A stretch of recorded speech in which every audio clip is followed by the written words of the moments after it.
Safest keyword for women মানে নারীদের বিরুদ্ধে ধর্ষণের হার যদি বলো, কলকাতা এখন সর্বনিম্ন।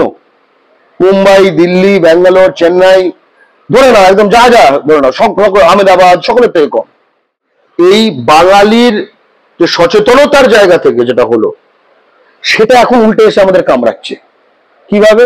আমি আজকে রিপোর্টে পড়লাম যে ইন্টারন্যাশনাল ট্রাভেলার, ফরেন ট্রাভেল যেটা বিরাট ভাবে কমে গেছে পুজোর আগে। কত বড় ক্ষতি বুঝতে পারছো? একটা হিন্দিভাষী সিনেমা পরিচালক আছে, বা সিনেমা যদি বলো ওগুলোকে, বিবেক অগ্নিহোত্রী, সেটা বাঙালি অভিনেত্রী তনুশ্রী দত্ত, তাকে শ্লীলতাহানিতে অভিযুক্ত। সে এসে হাঁটতে শুরু করলো আরেক হিন্দিভাষী সঞ্জয় রায় ধর্ষণ ও খুন করেছে, ভিকটিম আবার একজন বাঙালি নারী, তার জন্য জাস্টিস চাইতে। একজন সামাজিক মাধ্যমে বোধহয় ব্লগার বা ইউটিউবার, আমি জানি না কি নাম, সে নারীদের সম্বন্ধে যা তা বলে, সেও জাস্টিস ফর আরজি কর।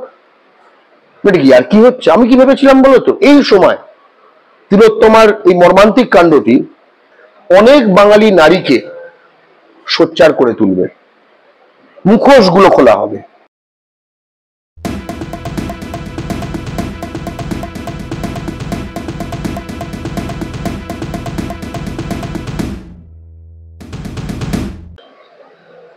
আরজি করে যখন ধর্ষণ ও হত্যার এই নারকীয় কাণ্ড তিলোত্তমা, বাঙালি ডাক্তার বোন তিলোত্তমার সাথে হলো, যাতে এখনো পর্যন্ত একমাত্র ধর্ষণ এবং খুনের কারণে অভিযুক্ত, তথ্য প্রমাণ লোপাট ইত্যাদি এই সব অভিযোগ না, হচ্ছে সঞ্জয় রায়, বিহার থেকে আসা, বাঙালি নয়, সঞ্জয় রায় নয়।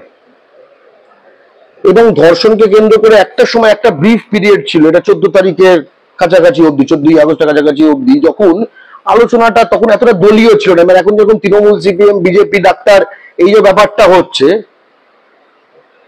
এটা শুধু ডাক্তারদের নিয়েও ছিল না, এটা তৃণমূল, সিপিএম, বিজেপি নিয়েও ছিল না, নকশাল এসব নিয়েও ছিল না, নারী নিরাপত্তা নিয়েছিল, নারীর বিরুদ্ধে যৌন অপরাধ নিয়েছিল। এরকম একটা পরিসর কিন্তু একটা সময় তৈরি হয়েছিল। তোমার মনে পড়বে, সেই সময় বাংলা পক্ষ একটি গণকনভেনশনের, নাগরিক কনভেনশনের আয়োজন করেছিল, যে অবাধ নারীর অবাধ বিচরণ আমাদের এই বাংলার শহরাঞ্চলগুলো, তার জন্য কি কি নীতিমালা, মানে এটা একটা দিক পলিসিগত। ঠিক আছে, বাংলায় ধরো কলকাতা এখনো safest metro, safest keyword for women মানে নারীদের বিরুদ্ধে ধর্ষণের হার যদি বলো, কলকাতা এখনো সর্বনিম্ন। মুম্বাই, দিল্লি, ব্যাঙ্গালোর, চেন্নাই ধরে নাও, একদম যা যা ধরে নাও, সব আহমেদাবাদ সকলের থেকে কম। ঠিক আছে, কিন্তু অথচ দেখো এইটা নিয়ে যে ব্যাপারটা হলো, যেটা আমাদের এই বাঙালির যে সচেতনতার জায়গা থেকে যেটা হলো, সেটা এখন উল্টে এসে আমাদের কামড়াচ্ছে। কিভাবে? আমি আজকে রিপোর্টে পড়লাম যে ইন্টারন্যাশনাল ট্রাভেলার, ফরেন ট্রাভেল যেটা বিরাট ভাবে কমে গেছে পুজোর আগে। কত বড় ক্ষতি বুঝতে পারছো? অথচ যেখানে ধর্ষণের হার, নির্ভয়া কাণ্ড যেটা হয়েছিল দিল্লিতে, তারপরে কিন্তু দিল্লিতে ধর্ষণ আরো বেড়ে গেছে, তো দিল্লিতে তো লোক আসা কমেনি।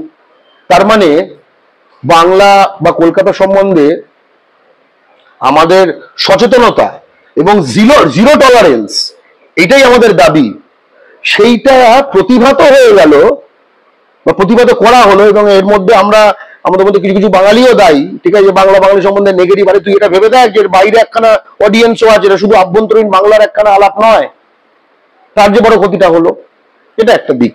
আরেকটা জিনিস আমি ভেবেছিলাম যখন দেখেছিলাম, যে ধরো এই একটা হিন্দিভাষী সিনেমা পরিচালক আছে, বা সিনেমা যদি বলো ওগুলোকে, বিবেক অগ্নিহোত্রী, সেটা বাঙালি অভিনেত্রী তনুশ্রী দত্ত, তাকে শ্লীলতাহানিতে অভিযুক্ত। সে এসে হাঁটতে শুরু করলো আরেক হিন্দিভাষী সঞ্জয় রায় ধর্ষণ ও খুন করেছে, ভিকটিম আবার একজন বাঙালি নারী, তার জন্য জাস্টিস চাইতে।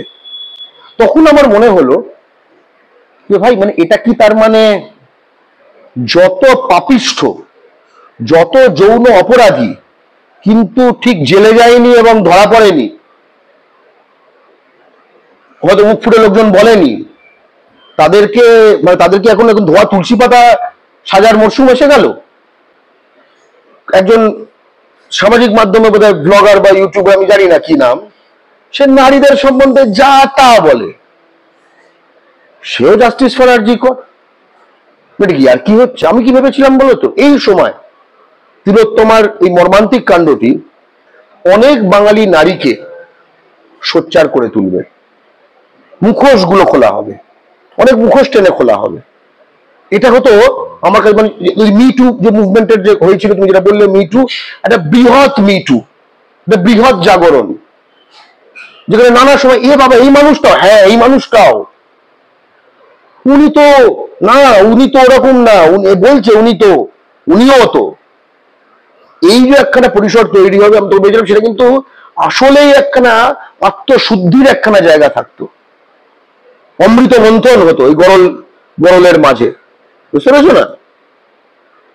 আপনারা দেখছেন আওয়াজ, রোজকারের হক কথা। ফর মোর আপডেটস অ্যাবাউট আওয়াজ, please subscribe our YouTube channel.